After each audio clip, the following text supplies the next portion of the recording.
Hey everybody, I'm Maddie Reardon. I'm the Community Engagement and Outreach Manager for 88.9 Radio Milwaukee.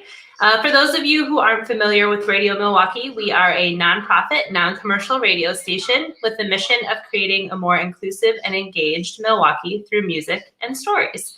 In addition to our wonderful Radio Milwaukee members, we have a couple of additional supporters without whom programming and conversations like this around our podcast By Every Measure would not be possible. So I just wanted to thank them.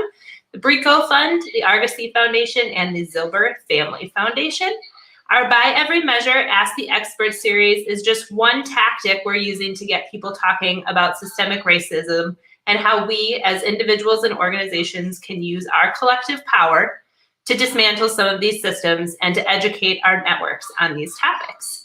Although our Ask the Expert series will end after next week's conversation around healthcare, we've also created an opportunity for smaller conversations to happen, our By Every Measure conversation clubs. These are a 6-week commitment designed to take a deep dive into each episode of By Every Measure with the same group of individuals so we can build rapport and trust with one another and have open and honest conversations about these topics. Our conversation clubs are starting the week of February 15th, either Wednesdays from 4 to 5 or Thursdays from noon to 1. And you can find more information about these conversation clubs and how to secure your spot at radiomilwaukee.org or by reaching out to me directly, and you'll see my email at the bottom of the screen in just a little bit. I'm going to hand this conversation over to our membership manager, Lily Grant. Hello, everybody, and thank you so much for joining us today. We are so proud and so happy to offer these events to you. And if you feel excited about these conversations and if you feel like they are a valuable service, then I encourage you to support them by becoming a member of Radio Milwaukee. It's really because of individual support in our community that we are able to offer these events, that we were able to pursue the podcast. And so if you are able to support with a donation of any amount, you join the team that is making this work possible. So you can find more information about membership at radiomilwaukee.org and you click the orange heart. There's many benefits and many ways for you to get to know our team better and to get to know the Milwaukee community better. And so if you're looking for ways to get more involved, membership is a great place to start. Thank you. Thank you, Lily. And with that, let's get to the reason you're all here. By Every Measure, Ask the Experts in Education with Radio Milwaukee's Tarik Moody and Dr. Howard Fuller. Thank you, Maddie. Thank you, Lily. Before we begin, I want to give a little introduction of Dr. Howard Fuller. Dr. Howard Fuller's career includes many years in both public service positions and the field of education. Dr. Fuller is a distinguished professor of education and founder director of the Institute for the Transformation of Learning at Marquette University in Milwaukee, Wisconsin. The mission of the Institute is to support exemplary education options that transform learning for children while empowering families, particularly low-income families, to choose the best options for their children. Immediately before his appointment at Marquette University, Dr. Fuller served as the superintendent of Milwaukee Public Schools from June 1991 through June 1995. Dr. Fuller became nationally known for his unending support for fundamental educational reform. Please welcome Dr. Howard Fuller to our Ask the Expert series. Thanks a lot. I appreciate it. Thank you. Before we begin, Maddie wanted to know exactly, talk to me about the Marquette University Institution for the Transformation of Learning and what have you all done? What kind of the things that organization does for education and for students? Okay, so the Institute for the Transformation of Learning was an entity that I created when I resigned from being the superintendent of Milwaukee Public Schools.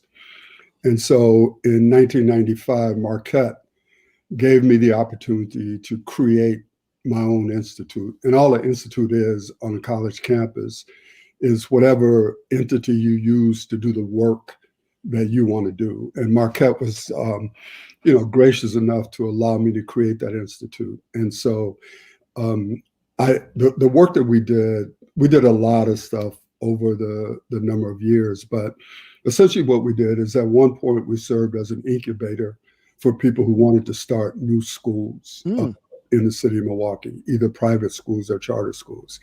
We advocated for policies that would allow for alternative options, particularly for low-income parents.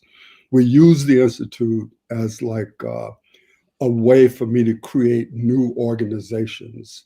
So for example, when I first started the Institute, we opened up learning centers in churches for kids so that, and we were using, technology back at that point, that was, putting computers so that kids could come in, have an after school experience, get meals. And so I think we opened those up in like 5 or 6 churches. At another point, for example, the Institute, I think for 6 years, we ran a summer reading program for second, third, and fourth graders, or kids who were going to enter the second, third, and fourth grade in the city of Milwaukee, as a response to the horrific lack of reading capacity for a lot of the kids in the city. So we did all of these, things and really a lot more. I retired from Marquette on June 30th of 2020. And so right now, the Institute is still functioning under the leadership of Judith Romulus.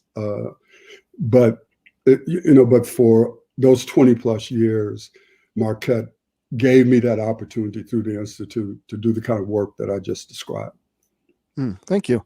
I want to get in a conversation about part of our podcast, By Every Measure, where we talked to Reggie Jackson and we broke it up, the system rates in different systems, and education was one of them. And I kind of brought up the fact that my first experience of racism and learning about systemic racism is through the education system. Like when I was in second grade, I lived in Charleston, South Carolina. And I remember the teacher, basically, I handed my paper, called me the N-word. So that was my first, experience of somebody calling me that, is through the education system.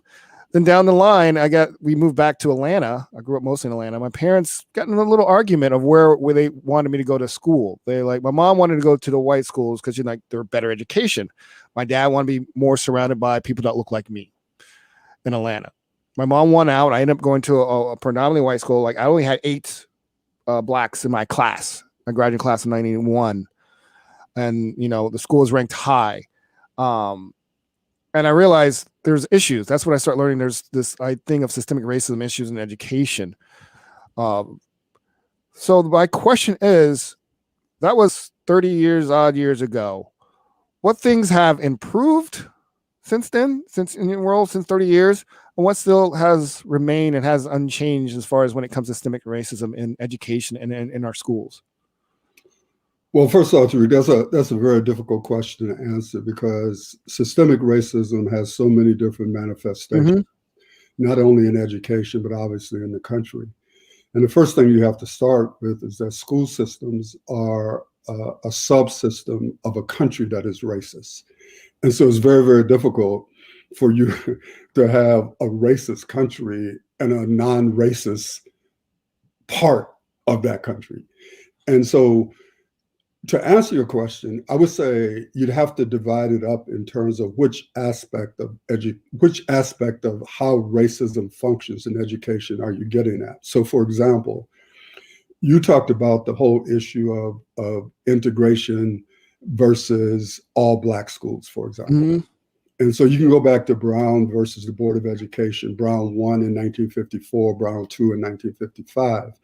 And I've always felt that Brown had a fundamentally wrong, had a perception or stated clearly that anything that is all Black is by definition inherently unequal. And I always had issues with that. On the other hand, I do think Brown was revolutionary in the sense of establishing a principle that you should not be denied access to any particular school because of your race. So on the one hand, to me, a racist system denies access to people by virtue of their race. That was happening in education. The second aspect of it is the level of resources that are available to certain schools versus resources that are available to other schools. Another, and that deals both with, honestly, with both race and class. It's an issue not only of race, but it's also an issue of poor people. Mhm. So rich people in this country, irrespective of race, have options and the ability to do things for their children that people who are poor do not have. And so that becomes another aspect to look at. A third aspect that you could talk about is just the lack of what people call culturally responsible pedagogy, right? The fact that you could go through school as a Black person and never really learn anything about your contributions to world civilization, to say nothing about Western civilization. Mhm. And so there's just all these different ways that race manifests itself in an education system, just like there's all these different ways that it manifests itself within the larger system in which we live. Let's talk about one of the ways Reggie Jackson brought it up. My dad has brought it up. Property taxes, how we fund schools. And Reggie Jackson, and I believe that property taxes is fundamentally how it's funded school is built on, it's a racist way to fund schools. How do you feel about how we fund schools today? Is property taxes not the way we should fund schools? You feel that is part of the system of the race, the thing you built on, the country's built on this, like housing discrimination, which discriminate from Black people getting houses, which realize the property taxes are funded by people who own houses. So what's your thoughts on how we fund schools, and is property taxes the way we should do it? Or if it isn't, like how do we fund schools to be better so these students in these neighborhoods have better access, similar access to the schools in the suburbs? Well, I think that, again, you're asking like what is really, sounds like a simple question, but it's more complicated. And so the first thing I would say is I don't think it's a race issue by itself. I think it's a class issue. I think and that because disproportionately, Black and brown people are poor, it becomes a racist issue in a certain sense, right? But the foundation of it is really class. And what I mean by that is when schools are funded by the property tax, it's an issue of where you're able to live by virtue of the money that you can bring to the table. So that, and because of the way that it's structured, is that if you live in an area, let's say Mequon, I'm not picking on, but let's just say Mequon. What happens is because of the way that property taxes are looked at to fund schools, you could provide more money for your school system, but it takes less of your resources because your property taxes are so much higher than if you live like in the city of Milwaukee. And so let's say, for example, you moved away from property taxes as a way to fund schools. Then the question is, which tax system would you use to fund schools? Would you use income tax? Would you use sales tax? Because some way or another, you're going to have to tax people in order to provide schools. And so some people would argue that if you move to an income tax, for example, and that only through the income tax with the money coming back from the state would you fund schools, that would be a more equitable way of funding it. It might be, because it will still depend upon the formula that you use, right? And the formula is going to be approved by the legislature. And so then the question is, who controls the legislature, or who has the most power in the legislature? So my point is, no matter how you decide to fund it, you're still going to run into the issues of equality and equity. And by the way, those two things are not the same. Mm-hmm. Equity and equality are very different. And so you would have to have a system that began with a social justice framework, right? Which would say that no matter how we decided to fund schools, what we're going to do is to make sure that kids who have the least resources, they get more than the people who have the most resources. That's an equitable, a way of looking at equity versus equality. So I think the point I'm trying to make is we can have discussions about whether this particular form is a better form than another, but at the end of the day, whatever form you come up with, you're still going to have some people make decisions about how to apply that. And it's in the application where the differential in power becomes apparent. And that differential is based on both race and class. Okay. The other things we talked about, Reggie Jackson and I talked about, is the studies and about if a Black or brown student has a teacher that look like them, they will do better. So if that's the case, what's your thoughts on that? And then what's your thoughts on trying to recruit more teachers of color into these schools? Like I think I was listening to a podcast for, I think it's Teach for America, one of those programs to get teachers in different communities. And they've been criticized for putting white teachers and not recruiting more brown and Black teachers to go in those communities. What's your thought about that? And then also what's your thought about, what have you ever thought about how do we get more people of color into the education system? Because like I feel like they're actually leaving now, but like try to get them in if they're leaving. Like I think that's also a problem. Do you feel that is also the lack of teachers representation affects the students' learning ability? So again, I'm not going to give you a simple answer because people give simplistic answers to issues that I think are more complex and nuanced. So the first thing I would say to you is that a Black child who has a great Black teacher, that's a positive for that child. And there is research out there that shows that if Black and brown children have Black and brown teachers, there's a cumulative effect on their achievement. But the assumption is the teachers are good. and so I have no assumption that because you're Black and brown as a teacher, that you have some ordained genetic disposition to be good. So my thought on that, number one, is I agree with that assertion as long as that Black and brown teacher is a good teacher. Because the first thing I want for my grandson is a great teacher. And my grandson happens to be biracial. So the question is, what's the best kind of teacher for him? I want him to experience Black and brown teachers. I also want him to experience white teachers, but I want him to experience great teachers, irrespective of their race. The second thing I would say is we have a math problem when it comes to how we're going to get more Black and brown people to be teachers. Here's the math problem to read. Number one, how many Black and brown children graduate from high school? How many of those children who graduate from high school go on to college? How many of those young people who go on to college finish college 6 years later? Of those numbers, how many of them go into teaching? So when people make these statements, you can say anything on the radio or when you're talking, and oh yeah, we need more Black and brown teachers. Yeah, we do. But you explain to me how we're going to deal with the math problem.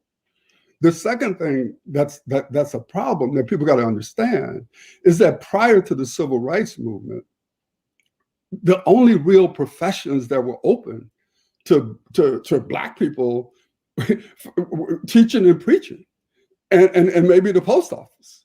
So once the civil rights movement took place, and all of a sudden the world opened up, you have more people who would ordinarily have gone into teaching, who now had all kinds of other options that they did not previously have. And that was particularly true for Black women.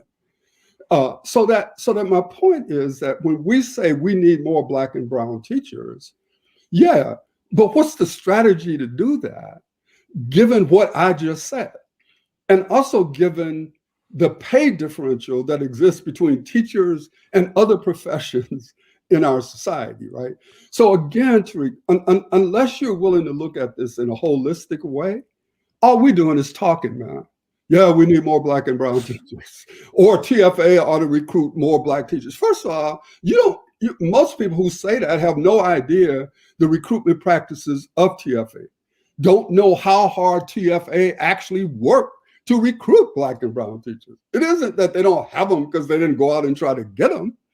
It's because I actually know the process that TFA has used to try to attract more Black and brown teachers. I've been on the board of TFA. I knew Wendy Koff when she first started TFA, right? So I'm just saying that a lot of things that people are saying, they say what they're saying with not a shred of true knowledge about what it is they're talking about. I'm not saying that about Reggie Jackson. I know he's knowledgeable. But I'm just saying, and I know, man, you're talking to people all the time who's spouting and there's zero wisdom or knowledge behind their spouting. So follow up that. So is there anybody who is trying to do what you're saying, trying to go and like build a strategy to create a pipeline? Or is there any groups, or we mentioned Teach for America, how hard it is, but are any other organization out there? Yeah. Oh, there's organizations all over the country to read. There's a brother in Philadelphia, a tremendous brother. He helped start an organization, Sharif, to start an organization to get more Black males into teaching.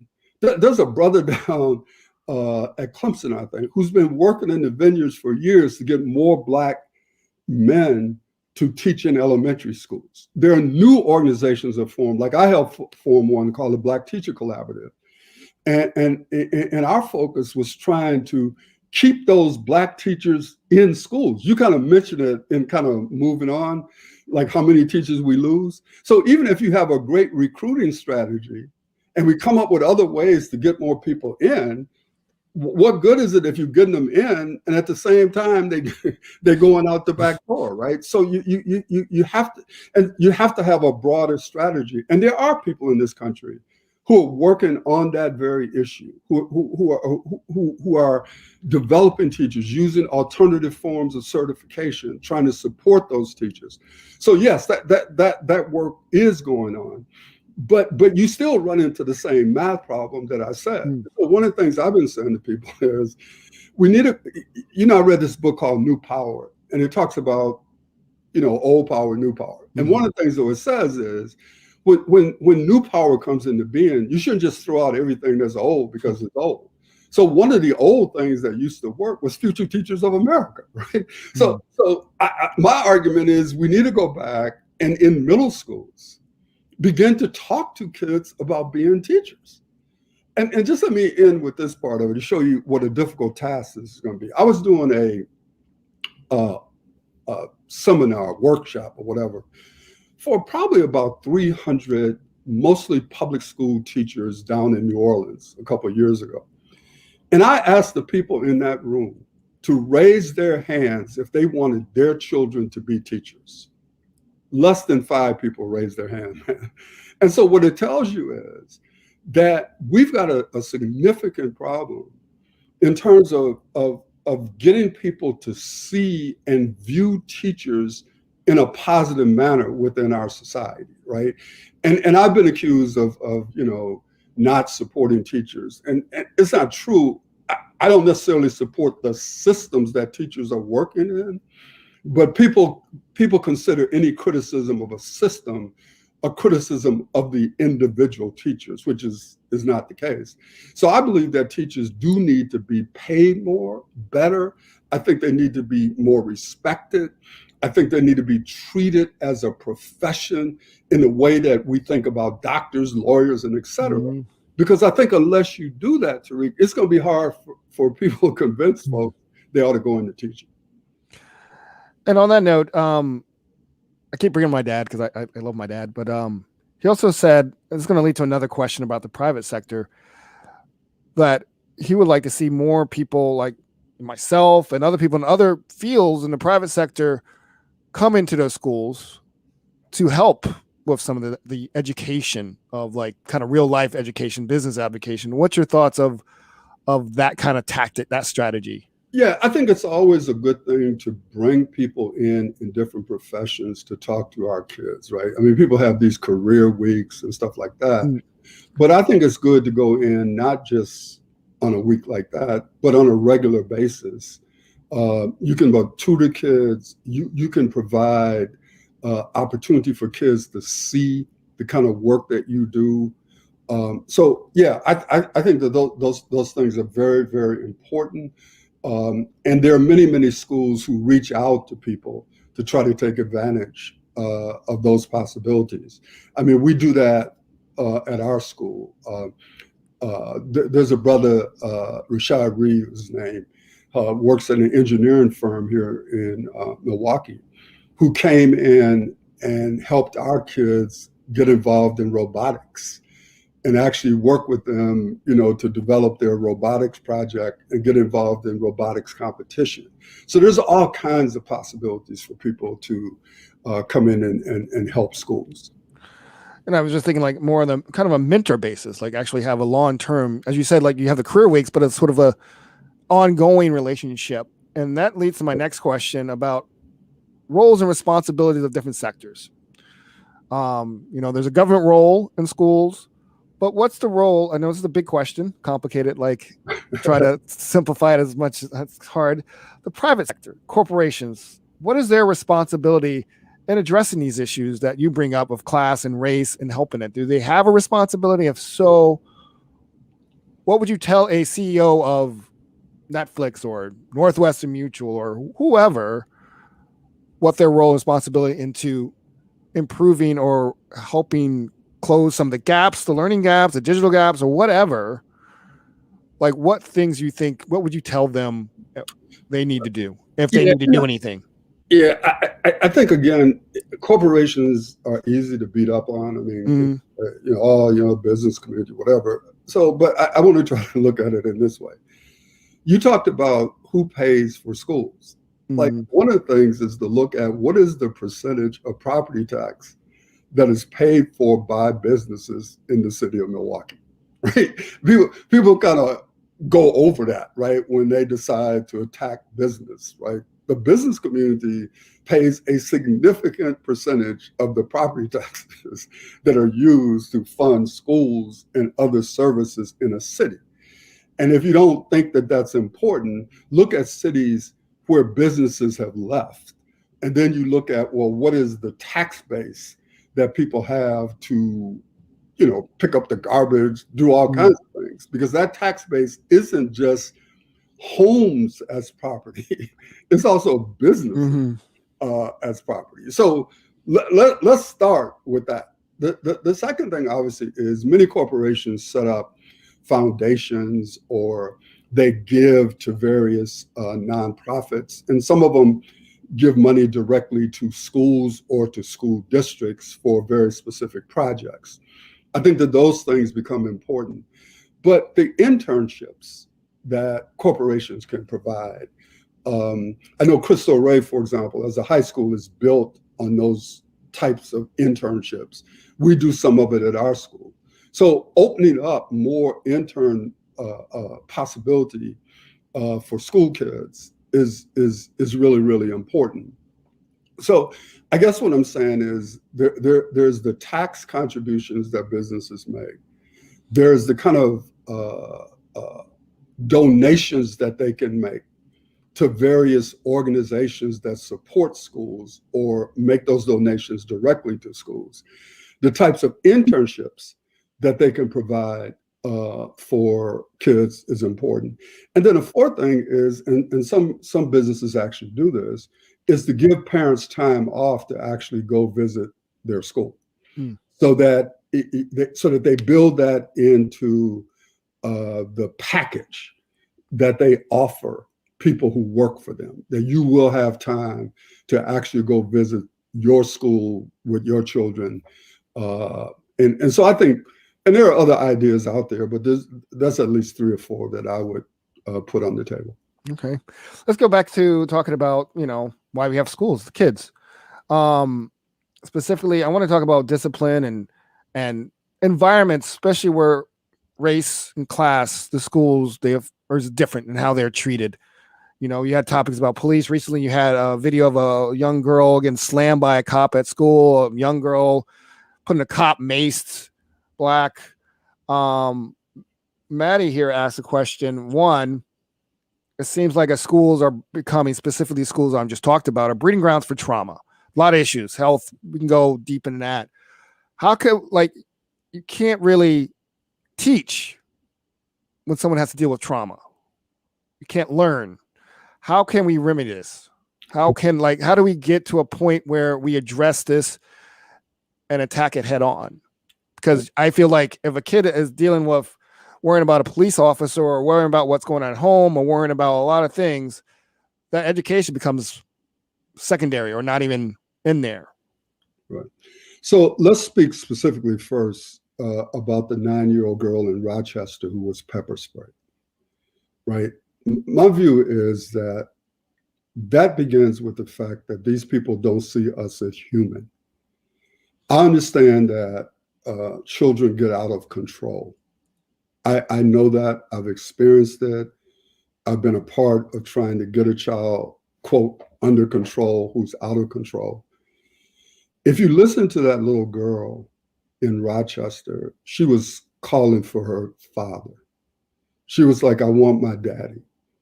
These two cops were determined, or whatever number of them there were, they were determined to do whatever they were going to do, irrespective of what this little girl was saying. It's almost like George Floyd saying, I can't breathe. Will you get your knee off my neck? I mean, you can just go down the list, right? And so because I don't see you as human, actually, I ignore all of these calls.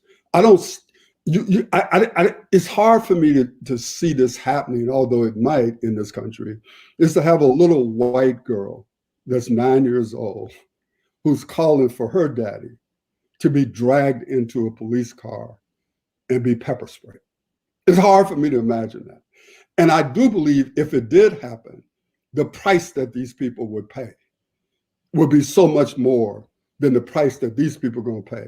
And I'm actually going to be on the phone tomorrow with some people from Rochester talking about that very incident and what the response should be. So I just wanted to say that, number one. So having said that, the issue of, first of all, what's really interesting is, and you're going to experience this in your life, Tarik, as you grow older, you're going to see stuff come around, right? And you're going to have some people who wake up and say, oh, there's trauma in our schools. And you're going to say, yeah. When did y'all discover that? Do you think this is some new phenomena that is existing? Because the question you have to ask is, where does trauma come from? If you read the book Evicted, that talks about what it's like to be poor in the city of Milwaukee trying to find housing, then understand what it's like for a kid to come to school the day after all of their furniture, whatever little furniture and clothes and everything that they have has been put out on the street. And they've spent the night with their mother trying to find a place to stay. So my thing is that when you say, well, the kid is traumatized, of course they're traumatized. Look at what just happened to them.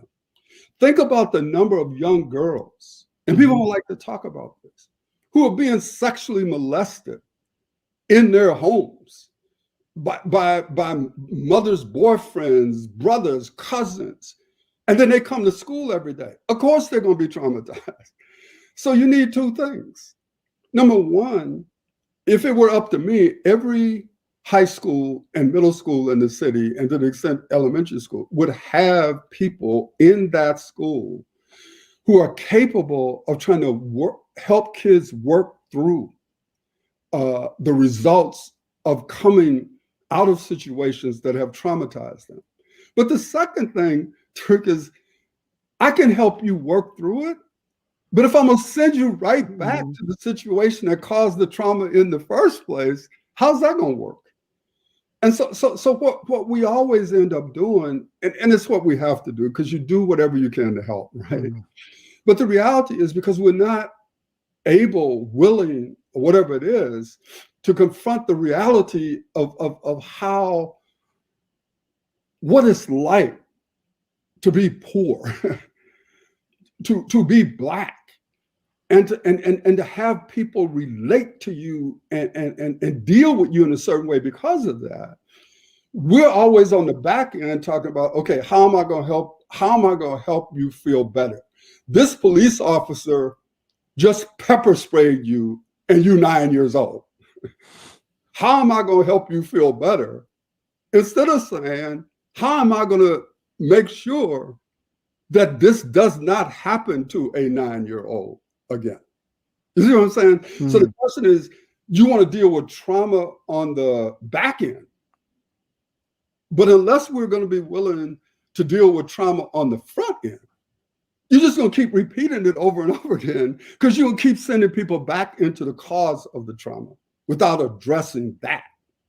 And again, you and I are talking about this, and we only got a few minutes to talk about it. So we're trying to talk about complex and difficult things, Mm-hmm. and to break it down into some, small chunk that we can give, to your listeners. But you and I and anybody else who's listening knows that the pathway to really dealing with this is what Maddie mentioned earlier about dismantling the various systems of racism in this country. And that is going to be the most difficult task that's facing us. And I asked this question last week. Do you think we as, when I mean we as a country, can we have the will to do this? Will it? Do you feel optimistic about this happening, whether it's in our lifetime or? Right. I'm not optimistic,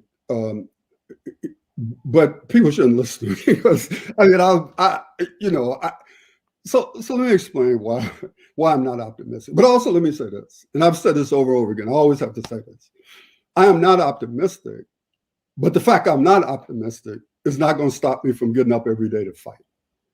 Because I learned from Derek Bell, his book, Faces at the Bottom of the Well, that you have to fight even if you don't see a pathway to victory, because not to fight is to co-sign on the injustice, right? So I don't see the pathway to significant improvement in this country, but I have to get up every day, and to the degree that I can, to fight for it. Because not to fight for it is to accept it. It is to say that it's okay, right? And it's not okay. And so when I look at our country, we gotta be real, man. This country is polarized at a huge degree. 74 million people voted for Donald Trump. But we gotta also remember 81 million people didn't. And within that 74 and within that 81, there are different gradations, right? Mm-hmm. Not all of those people in either of those groups are the same. But what is true is that there is a large number of people in this country who have a significantly different view of America than I do. And I will never call all the people who voted for Donald Trump ignorant or anything like that. I think there are people who just have a very different view, and they function from tenets of white supremacy that are based on for them, a logical set of facts.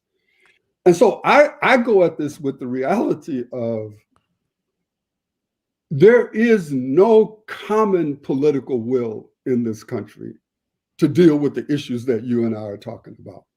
But there is some political will in this country to deal with these issues. And what we have to do, we who believe that, there are issues, because there are people who don't have issues with children being snatched from their families and put into cages. There are people who don't have issues with George Floyd being killed. There are people who don't have issues with some of the stuff that you and I was, oh man, blah, blah, blah. There's a whole group of people who would applaud that. And so the reality of it is that those of us who have a particular view, we're going to have to be willing to fight for the expression of that view and for that view to become a part of the political will in this country. And so that's like a everyday struggle, right? And it's not going to go away. And it's the nature of what this country is about. And I'll just say this. The beauty of studying history, Tarik, is that I know the connection between Andrew Johnson and Donald Trump. If you go back and look at what Andrew Johnson did after Lincoln was killed, you look at the fact that Andrew Johnson brought all of the Confederates who were seditious back into the broader political framework of the country without any preconditions, right? These are the same seditionists that attacked the congressional buildings. These are the same people, man. This is the same ideological thought and trend. And Trump represented the same type of ideological trend and philosophical basis as Andrew Johnson. That's a fact. That's deep. Let's talk about something more current, the pandemic. COVID-19, you hear the facts, the studies, you hear the headlines about it kind of peeled away, showed really how systemic racism really is to people that didn't think it existed. And there's still people out there that still don't believe in systemic racism. Remote learning affected Black and brown kids more than white kids. So one, you hear the short-term effects of this. What do you think the long terms of this pandemic are going to have on Black and brown students in our country? Hey, man, Tarik, first of all, man, it's going to be huge. The lost learning of our kids, the impact of that is going to be felt in this country for years. But it's not just the lost learning for the kids. It's the loss of jobs for the parents, the families of these kids. Because a lot of these jobs are not coming back, my brother.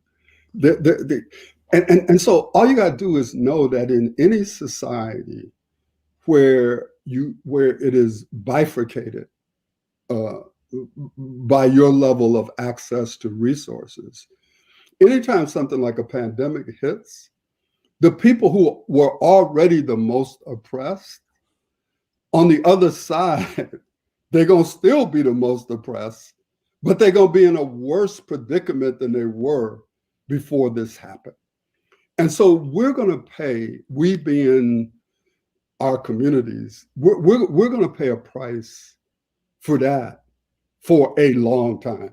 This is not something that is going to be easily recovered, both in an economic sense, from a health standpoint, both mental and physical.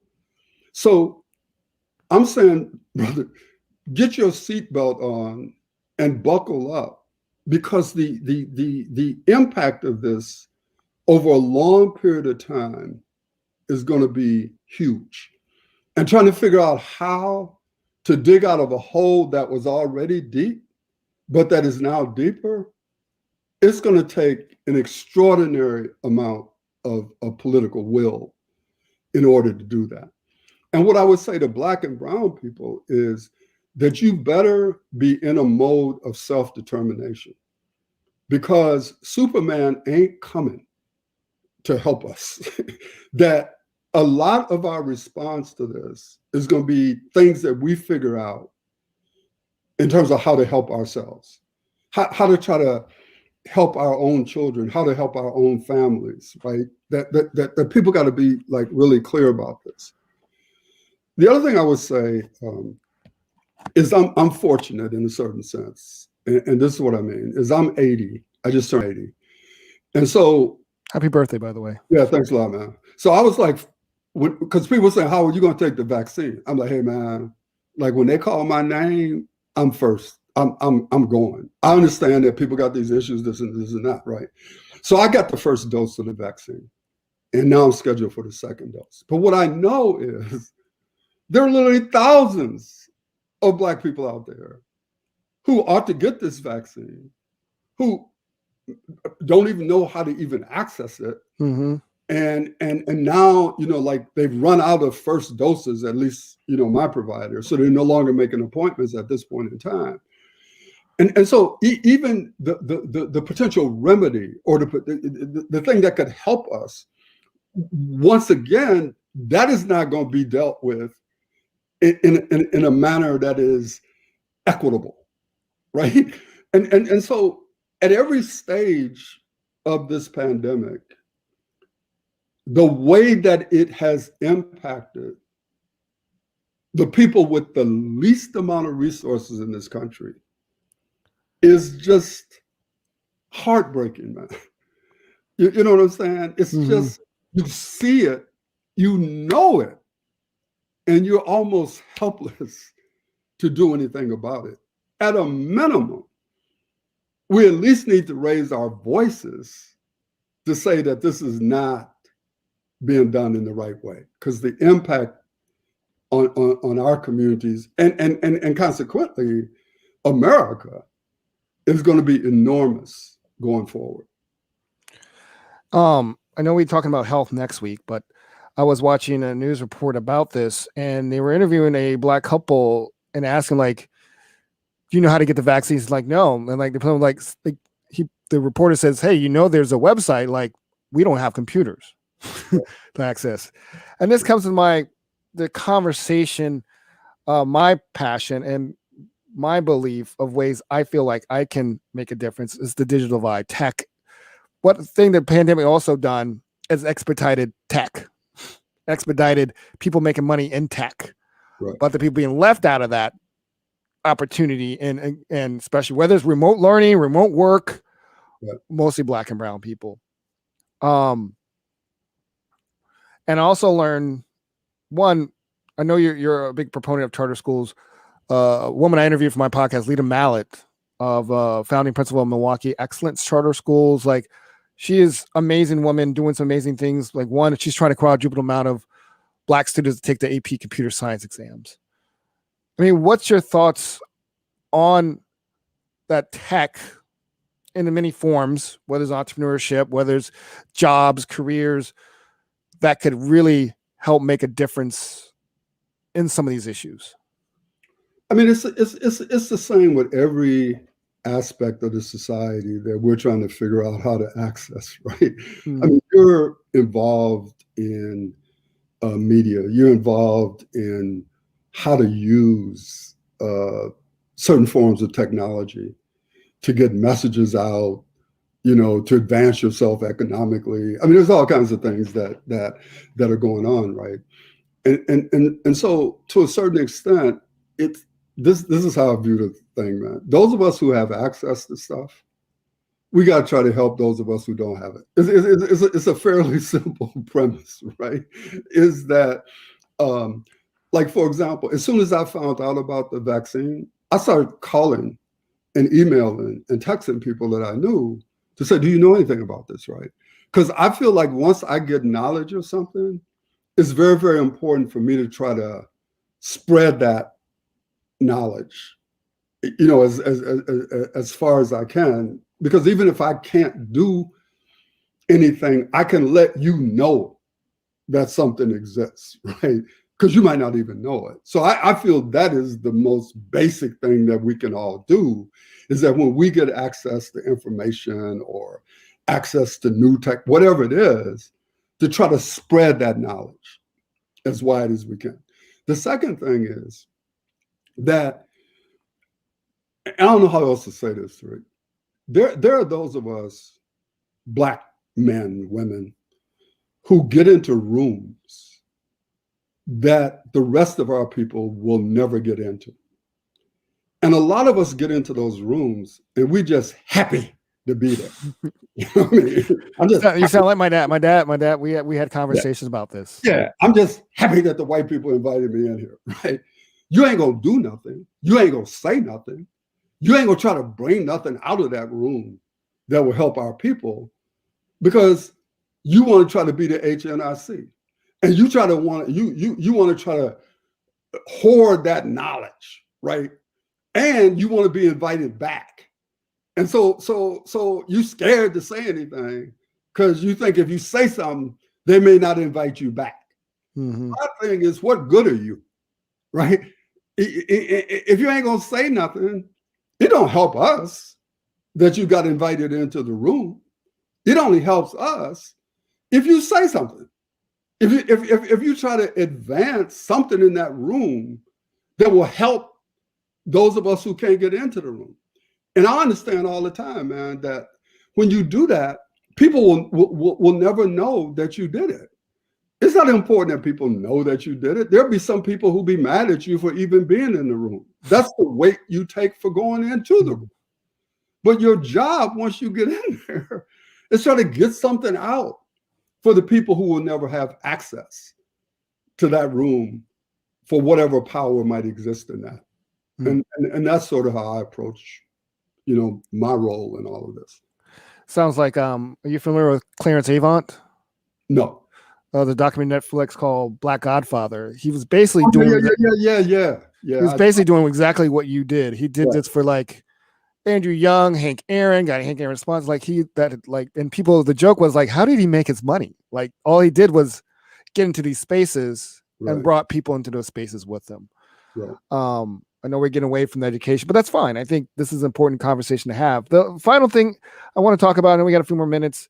New York Times had something interesting, and it's kind of lays back to this trust in the vaccine thing, but this is trust about school reopenings. Yeah. New York Times had a thing called "Missing in School Reopening Plans: Black Families Trust," which I didn't realize this. Yeah. That was a thing. Maybe because I don't have kids, right? Yeah. But they're saying like the disparities in Black parents and white parents wanting their kids in school, negate the work issue, but the health issue and like all this stuff is different. Like there are more white kids in school, back in school, than Black students. And this is because of a trust of the schools, whether it's discipline, whether it's the facilities, whether it's the teacher. It could be a lot of factors. I mean, I want to read, like, for some families, remote learning has offered a measure of control. Like remote learning has even given parents some control. But I want to read this. It does also allow some children to largely escape hostile school environments, even while learning at home during the pandemic. Black children have continued to be subjected to harsher disciplinary practices and jarring interaction with school staff. Thousands of Black students have returned to class in recent months. Remote learning has been disastrous for many children of color in particular, and data has shown that students have fallen behind key subjects when we talked about that could undermine decades of work by local school districts and the federal government to achieve the gap. But I guess the main point I have, like, Black families, just like the vaccine, they don't trust. And, knowledge is one way to help build trust, but how do we change that? How do we bring trust back? I mean, like, this is decades of lying, mistrust, and they have the right to mistrust, but how do we, because this mistrust is hurting the kids as well. Right. Well, okay. So I got to read that article more thoroughly because I know a really person I admire and respect a lot is quoted in there, Sarah Carpenter from Memphis. But let me start here. People don't trust the vaccine because of the syphilis experiment. But at a certain point in time, Tarik, I'm telling people, look, man, I feel what you're saying. But I'm going to take this vaccine because I believe it gives me the best chance of, number one, not getting the virus. If I get it, I think I'll have a better chance of surviving it. And what's very, very important to me is it will help me not pass it on to other people, right? That's sort of how I view it. I understand if you say you don't trust it, but the only way you can build trust over a period of time is the reason why you distrust has to change. And that's the most difficult thing about it, right? And I do think that people will listen to people that they trust to a certain extent. So it's important for those of us who people do trust to some level or another to express our support for something if we believe in it. I believe it's important to take the vaccine. I took it myself. I'm encouraging any of my family members to take it, right? So one way to show trust in that is, what is it that you're going to do for yourself, right? Are you willing Mhm. to do it, right? Because it's hard for you to talk to me about I should go take the vaccine. And you're not. No, well, I don't know. So that's one thing. On this thing about going back into schools, man, the first thing I've said to people is I'm torn about this because I'm concerned about lost learning. But to me, death is more permanent than lost learning, right? I mean, if you're still alive, there's some possibility that I can help you. If you're dead, I cannot.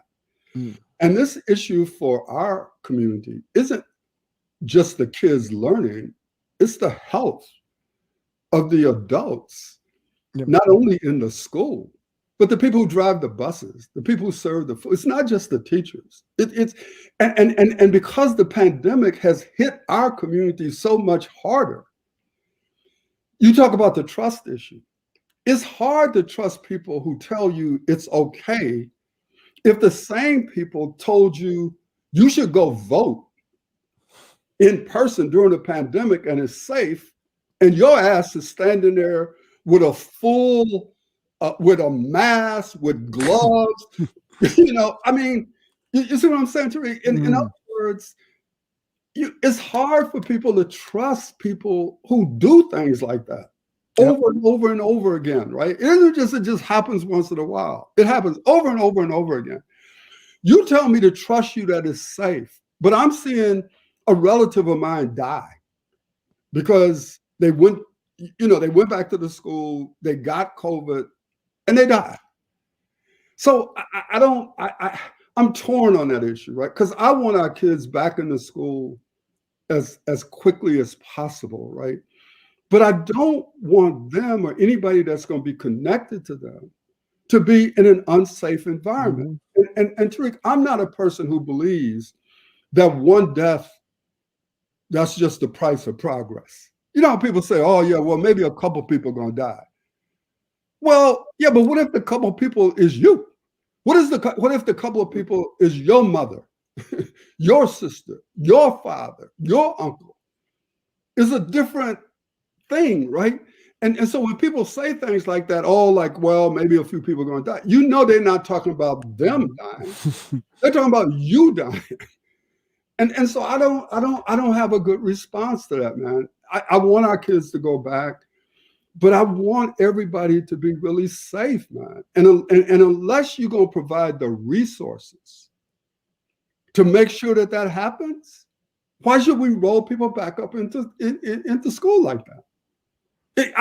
As you can see, I don't have a good response to that. I'm always worried that when they tell us to do something, they're going to tell us to do it without the level of resources that are needed to make it safe.